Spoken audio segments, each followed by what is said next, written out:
দুই দশকের যুদ্ধ শেষে 2021 সালের 15ই আগস্ট তালেবান ক্ষমতা দখলের পর থেকে আফগানিস্তানে প্রায় 24 লাখ মেয়ে মাধ্যমিক শিক্ষা থেকে বঞ্চিত রয়েছে।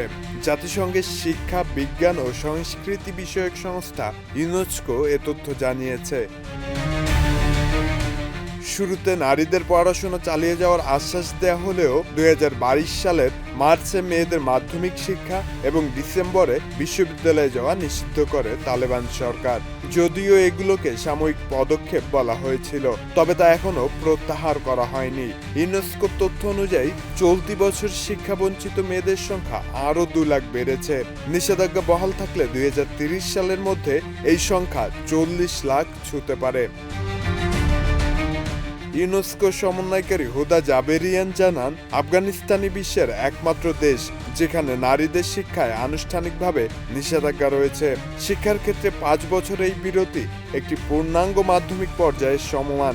এছাড়া কর্মসংস্থান, পার্ক, জিম ও বিউটি স্যালনেও নারীদের প্রবেশ নিষেধ করা হয়েছে।